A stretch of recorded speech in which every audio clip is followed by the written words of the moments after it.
स्वागत है आप सबका टेली प्राइम Q&A में। दोस्तों आज का सवाल है कि जब हम बैंक स्टेटमेंट की एंट्री करने जा रहे हैं टेली प्राइम सॉफ्टवेयर में, तो जो बैंक स्टेटमेंट हमारे पास है उसमें कभी कभी ऐसा होता है कि उस बैंक स्टेटमेंट में ट्रांजैक्शन तो शो हो रहे हैं, लेकिन उन ट्रांजैक्शन से रिलेटेड डिटेल शो नहीं होती है, या डिटेल शो भी होती है तो आधी अधूरी अस्पष्ट होती है। तो बैंक स्टेटमेंट में इस तरह के जो ट्रांजैक्शन होते हैं जिनमें की डिटेल शो नहीं हो रही है या आधी अधूरी अस्पष्ट शो हो रही है, तो उन एंट्रीज को आप किस तरह से करेंगे, उसका परफेक्ट तरीका क्या है, चलिए जानते हैं। ये हमारे पास बैंक स्टेटमेंट है दोस्तों, और इस बैंक स्टेटमेंट की हम एंट्री करने जा रहे हैं टेली प्राइम सॉफ्टवेयर में। अब इस जगह जब आप देखेंगे तो 1 मई 2023 में क्रेडिट के कॉलम में 80,000 रुपए शो रहे हैं, यानी 80,000 रुपए रिसीव हुए हैं। चेक नंबर के कॉलम में चेक नंबर भी शो रहा है, लेकिन यहां पर देखेंगे पर्टिकुलर में तो यहां पर सिर्फ और सिर्फ लिखा है वाई क्लियरिंग, यानी यहां पर इस ट्रांजैक्शन से रिलेटेड कोई डिटेल्स शो नहीं हो रही है कि ये जो 80,000 रुपए हमें प्राप्त हुए हैं, जिसका कि चेक नंबर ये है, ये किससे प्राप्त हुए। अब इस एंट्री को हम किस तरह से करेंगे, क्योंकि डिटेल ही नहीं है तो हम किसके नेम से इसको रिसीव करेंगे। और यदि दोस्तों हम इस एंट्री को नहीं करते हैं तो क्या होगा, इससे आगे की जो एंट्री है बहुत सारी, उनको जब हम करेंगे तो क्या होगा कि हम टेली प्राइम सॉफ्टवेयर में एंट्री करने के बाद जो बैलेंस होगा वो हम इससे मैच नहीं कर पाएंगे, क्योंकि बैलेंस हमारा फिर नहीं मिलेगा। तो इस एंट्री को हमें करना तो होगा, इसलिए करना होगा कि आगे की एंट्रीज करते जाएं करेंगे जब हम, तो हमारा बैलेंस और बैंक स्टेटमेंट का बैलेंस क्लियर हो जाए, जिससे कि हमें पता चले कि हम एंट्री सही कर रहे हैं। अब इस तरह की जब एंट्रीज आती हैं दोस्तों, है ना, तो किस तरह से आप करेंगे, उसका तरीका क्या है, चलिए जानते हैं। अब यहाँ पर हम चलते हैं टेली प्राइम सॉफ्टवेयर में, और इस जगह डिस्प्ले मोर रिपोर्ट्स में जाते हैं, फिर अकाउंट बुक्स में जाते हैं, इसके बाद जाते हैं हम लेजर में, और यहाँ पर state bank of India current account का लेजर मैंने ओपन कर लिया। अब देखिए इससे पूर्व की जो 3 एंट्री है मैं कर चुका हूँ।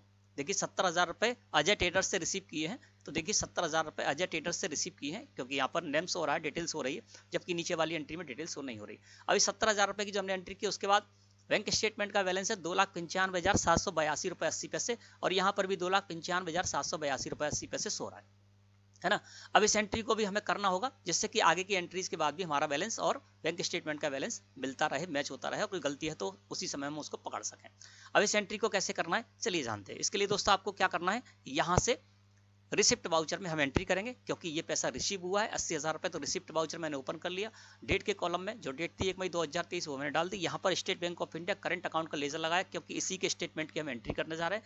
पर्टिकुलर में हमारा कर्सर आ गया। यहाँ पर हम क्या करते हैं कि जिससे रिसीव हो रहा है उससे उसका लेजर इस जगह पर लगा देते हैं, लेकिन यहाँ पर हमें ये पता ही नहीं चल रहा है कि किससे रिसीव हो रहा है ना। तो यहाँ पर दोस्तों आपको क्या करना है, टू बी कन्फर्म का लेजर लगा देना है। मैंने पर्टिकुलर में लगा दिया टू बी कन्फर्म का लेजर। अब ये कैसे क्रिएट करना है आपको बता देते हैं। आपको क्या करना है, टू बी कन्फर्म का लेजर क्रिएट करते समय नेम में टू बी कन्फर्म डाल देना है, और इसको रखना है दोस्तों सस्पेंस अकाउंट के अंडर, ठीक है ना। और इस तरह से आपको इस लेजर को क्रिएट कर लेना है।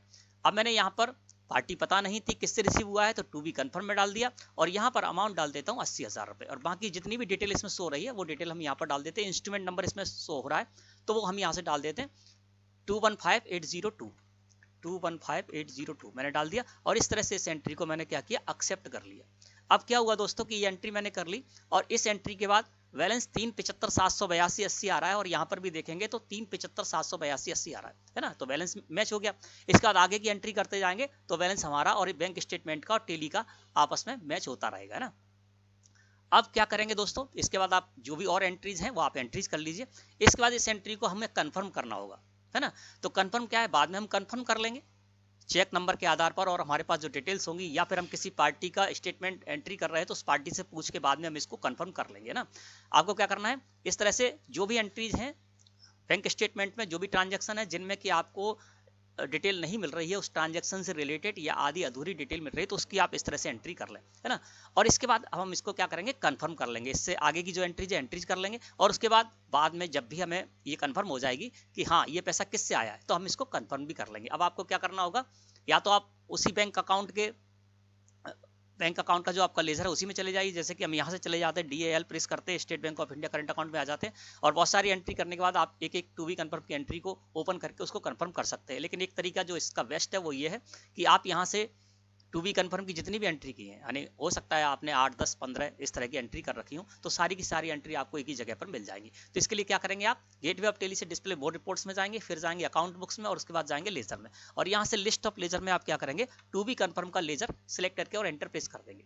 अल्ट के साथ F2 प्रेस कर दीजिए, पूरा पीरियड कर दीजिए, तो आपने जितनी भी टू बी कंफर्म की एंट्री कर रखी होंगी वो सारी की सारी आपको एक ही जगह पर मिल जाएंगी और उनको आप ओपन करके और फिर क्या कर सकते हैं, उसको कंफर्म कर सकते हैं। अब ये एक एंट्री हमारी यहाँ पर शो रही है तो हम इसको कंफर्म कर लेते हैं, क्योंकि अब हमें पता चल गया है कि 80,000 रुपए किससे प्राप्त हुए थे। तो हमने अपना क्या कार्य जब हम कर रहे थे उसमें व्यवधान नहीं आया, है ना। हमने पूरी बैंक स्टेटमेंट की एंट्री कर ली, उस इससे आगे की भी जो एंट्री थी वो एंट्री कर ली, हमारा बैलेंस और बैंक स्टेटमेंट का बैलेंस बराबर हम मिलान भी करते रहे। अब हम क्या करेंगे, कंफर्म हो गया तो बाद में हम कंफर्म कर लेंगे इसको।